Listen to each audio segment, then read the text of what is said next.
తాకట్టులో ఉన్న బంగారాన్ని విడిపించి ఆ రోజు ఆన్లైన్ రేటుకే మేము కొంటాం. Sharma gold company. ప్రస్తుతం మనతో పాటు ఇస్కాన్ టెంపుల్ నుంచి ప్రణవానంద ప్రభుజీ ఉన్నారు. సర్వ మానవాళికి శ్రీకృష్ణ పరమాత్ముడు జీవన్ ముక్తిని, జీవన్ మార్గాన్ని ఏ విధంగా చూపించారనేది వారి మాటల ద్వారా మనం తెలుసుకుంటూ ఉన్నాము. వారు ప్రత్యేకంగా గోవర్ధన్ ఇకో విలేజ్ ముంబైలో ఉన్నటువంటి ఆశ్రమంలో వారు సేవ చేస్తూ ఉంటారు. శ్రీకృష్ణ భగవానుడి గురించి, వారి లీలల గురించి ఎన్నో వీడియోస్లో మనం వారి మాటల్లో వింటూ ఉన్నాము. ప్రస్తుతం మనతో పాటు స్టూడియోలో ఉన్నారు ప్రణవానంద ప్రభుజీ. వారితో మాట్లాడదాం, మరిన్ని విషయాలు తెలుసుకుందాం. నమస్కారం ప్రభుజీ. హరే కృష్ణ. నమస్కారం అండి. ఏకాదశి వస్తుంది, చాలా విశిష్టమైన రోజు అని చెప్తూ ఉంటారు. కొన్ని ప్రాంతాల్లో అయితే అసలు పండగే ఆ రోజున.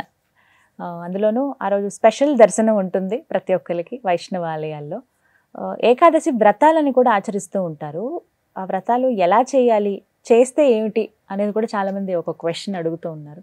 ఆచరించే విధానం చెప్పండి, అలాగే చేస్తే కలిగేటువంటి ఫలితం ఏమిటి, ఎందుకు చేయాలి అనేది కూడా వివరించండి.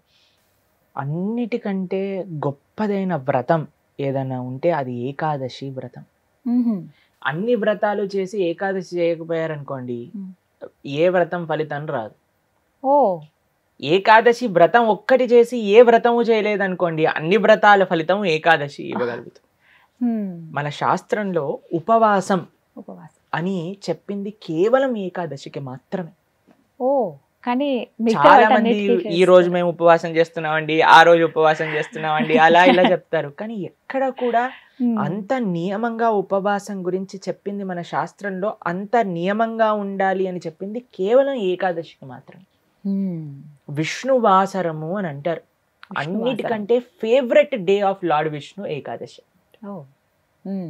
ఏకాదశి వ్రతం వల్ల అసలండి దానివల్ల వచ్చే ఆధ్యాత్మిక బెనిఫిట్స్ అనేవి మనం చెప్పలేము.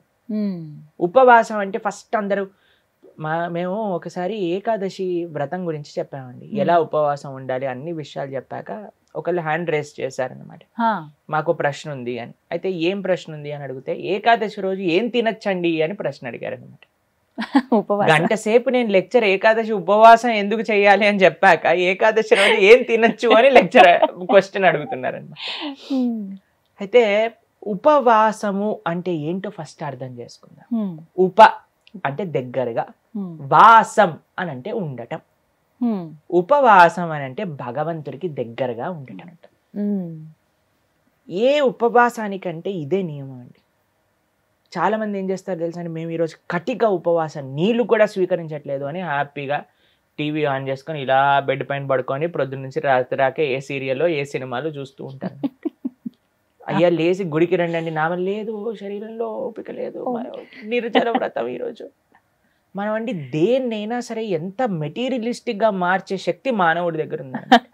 శివరాత్రి రోజు జాగరణ చేయండి అంటే లేట్ నైట్ షోలు వాటిలలో సినిమా థియేటర్లో కూర్చొని జాగరణ చేస్తుంటారు.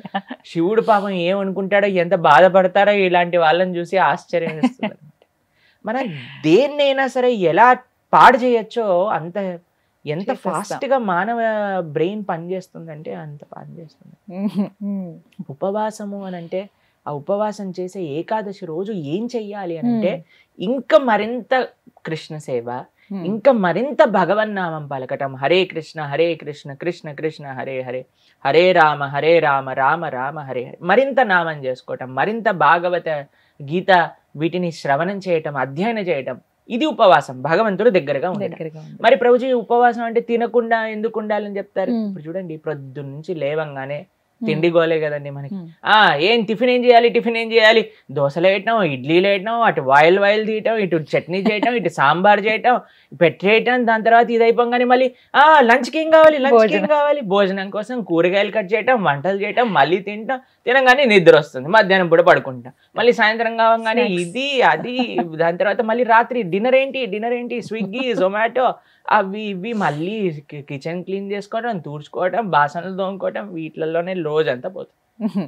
ఏం చెప్పారంటే, అయ్యా నువ్వు దేవుడికి దగ్గరగా ఉండాలంటే వీటిని కొద్దిగా దూరం పెట్టాలి, అప్పుడే సాధ్యం అవుతుంది. తినకపోయామనుకోండి, కొద్దిగా తగ్గించామనుకోండి, మనకి నిద్ర రాదు అంతగా. ప్లస్ ఇంత పెద్ద తతంగం మొత్తం కూడా ఆఫ్ అయిపోతుంది. ఎంత సమయం మెలిగిపోతుంది. మీరు ఒక్కసారి ప్రయత్నించండి, ఒకరోజు వంట తిండి ఈ రెండు ఆపేస్తే అసలు ఆ రోజు ఏంటి ఇంత పెద్దగా ఉంది మనకి అని అనిపిస్తుంది అనమాట. Long day. ఎందుకంటే అంత సమయం మనకు ఉండిపోతుంది. కాబట్టి ఏకాదశి రోజు ఏంటి నియమం, ముఖ్య నియమం ఏంటి అని అంటే ఎంత వీలైతే అంత భక్తితో ఉండటం, భగవంతుడి యొక్క ఆరాధన చేయటం, ఆలయానికి వెళ్ళడం, వైష్ణవుల సేవ చేసుకోవటం, భగవన్నామాన్ని జపం చేయటం, గీతా భాగవతాలు శ్రవణం చేయటం, సత్సంగంలో ఉండటం, ఇది ఏకాదశి ముఖ్య నియమం. దాని తర్వాత నియమం ఏంటి అని అంటే ఆహార నియమం పాటించాలి. ఏంటి ఆహార నియమం పాటించాలి అని అంటే ధాన్యంలో ఏకాదశి రోజు పాప పురుషుడు ఉంటాడు అని చెప్తారనమాట. ధాన్యం అని అంటే రైస్, దాల్, పప్పులు, తర్వాత గోధుమలు, తర్వాత వరి, వీటన్నిటిలో అనమాట. కాబట్టి ఆ రోజు మనం వీటి నుంచి దూరంగా ఉండి మరి ఏం స్వీకరించవచ్చు, పాలు, పండ్లు. తర్వాత మీకు అవి కూడా కాదండి, మరి మాకు ఇంకా శరీరం సహకరించట్లేదు, కొంతమంది ఉంటారు కదండి, బీపీ ఉంటుంది, షుగర్ ఉంటుంది, అటువంటి వాళ్ళు ఏం చేస్తారు అని అంటే మీకు సగ్గు బియ్యం అని దొరుకుతాయి, లేదా కొర్రలు అని దొరుకుతాయి అనమాట. వాటిని ఇవన్నీ కొన్ని ఏకాదశి రోజు స్వీకరించవచ్చు అని ఎలవ్ చేసినాం అనమాట. కాబట్టి ఇప్పుడు సరే రోజు సాబుదానా సగ్గుబియ్యం ఎలవ్ చేశారంటే సగ్గుబియ్యం పాయసం, సగ్గుబియ్యం వడలు, సగ్గుబియ్యం ఉప్మా, అన్ని ఒక 10-15 రకాలు చేసుకొని తినమని చెప్పట్లేదండి మేము. ఎవరికైతే వీలుంటుందో ఒక్క రకం చేసుకోండి, వాటిని ఆహారాన్ని స్వీకరించి శరీరం బాగుండేటట్టుగా చూసుకొని భగవంతుడి యొక్క సేవలో పెట్టుకో. కాబట్టి ఏకాదశి ప్రధాన నియమం ఏంటి అని అంటే భగవంతుడి దగ్గరగా ఉండట. అని కొంతమంది కటిక ఉపవాసం అని ఉంటారండి, నీళ్లు మాత్రమే స్వీకరిస్తారు ఆ రోజు. నీళ్లు కూడా స్వీకరించరు, దాన్ని కటిక ఉపవాసం అంటారు, నిర్జల వ్రతము అని అంటారు అనమాట. చెయ్యండి ప్రభుజీ, మేము నిర్జల చేస్తూ బ్రహ్మాండంగా ప్రొద్దు నుంచి రాత్రి దాకా జపం చేసుకునే శక్తి మా దగ్గర ఉంది అని అంటే పర్ఫెక్ట్. లేదండి మాకు ఏదన్నా లోపలికి వెళ్ళండి, మాకు బ్రెయిన్ పనిచేయదు అని అన్న వాళ్ళు పాలు స్వీకరించండి, లేదండి పండ్లు స్వీకరించండి, లేదండి సగ్గుబియ్యంతో కొద్దిగా ఉండొచ్చా. ఇందాక మీరు అన్నారు కటిక ఉపవాసం కనీసం. చాలా మంది భక్తులు ఉంటారు, మా ఆశ్రమంలో ఎంతో మంది ఉంటారు. మరి మీ విషయం ఏంటి ప్రభుజీ, మీరు ఉండరా అని అంటే మేము మధ్యాహ్నం వరకు మాత్రం నీరు తీసుకోకుండా, ఏం ఆహారం తీసుకోకుండా ఉపవాసం. మధ్యాహ్నం పూట కొద్దిగా పాలు, కొద్దిగా పండ్లు అలాంటివి స్వీకరిస్తాం అన్నమాట. అలా మేము ఏకాదశి ఉపవాసం చేయడానికి ప్రయత్నం. వ్రతం, ఏకాదశి వ్రతం అంటే ఏ విధంగా? ఉపవాసమే ఆనిస్తేనే వ్రతం అంటారు. ప్రతి నెలలో 2 ఏకాదశులు వస్తాయి. అవును. ఆ 2 ఏకాదశులు సంవత్సరం పాటు మొత్తం అన్ని ఏకాదశులు కానీ మనం ఉండగలిగితే దానికంటే గొప్ప వ్రతం ఇంకొకటి లేదు. ఏం జరుగుతుంది ఏకాదశి వ్రతం చేస్తే? భగవంతుడి యొక్క పూర్తి కృప మన పైన ఉంటుంది. ఏకాదశి భక్తి జనని అని అంటారు. మన మనసులో భగవంతుడి పట్ల ప్రేమ కలుగుతుంది, దానికంటే గొప్ప వరం ఇంకేం కావాలండి. నిజమే కదా.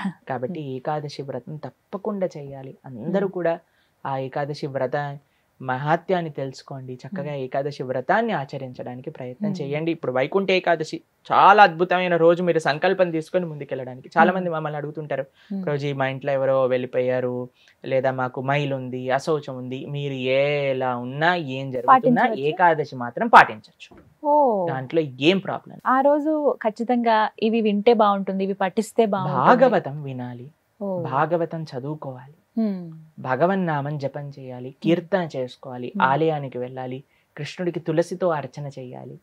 ఇవన్నీ ఏకాదశికి చాలా మంచి. ఆ రోజున ప్రత్యేకించి ఉత్తర ద్వార దర్శనం ఉంటుంది. అవును, వైకుంఠ ద్వార దర్శనము అని అంటారు. అన్ని ఆలయాలలో మనకి కలుగుతుంది. చక్కగా దర్శనం చేసుకొని వైకుంఠ ఏకాదశి కాదండి, అన్ని ఏకాదశులకి ఇవే నియమాలు. భగవద్ ఆరాధన, భగవన్నామ జపం, భాగవత స్మరణ, ఇవే అన్ని ఏకాదశి. కాబట్టి తప్పకుండా ప్రతి ఒక్కళ్ళు చేయాల్సిన వ్రతం ఏకాదశి వ్రతం. ఎవరైనా ఆచరించవచ్చు, ఏ వయసు వాళ్ళైనా కూడా చేయవచ్చు, చేయదగింది అని అంటే కనుక. ఎస్, చేయగలమన్న ఓపిక ఉండాలి, ఆ ఆసక్తి, ఆ నిష్ట ఉంటే ఖచ్చితంగా ఎవరైనా పాటించవచ్చు. కరెక్ట్. చాలా సంతోషం ప్రభుజీ, నమస్తే. హరే కృష్ణ. సుమన్ టీవీలో మీ పర్సనల్ అండ్ బిజినెస్ ప్రమోషన్స్ కోసం కింది నెంబర్కి కాంటాక్ట్ చేయండి.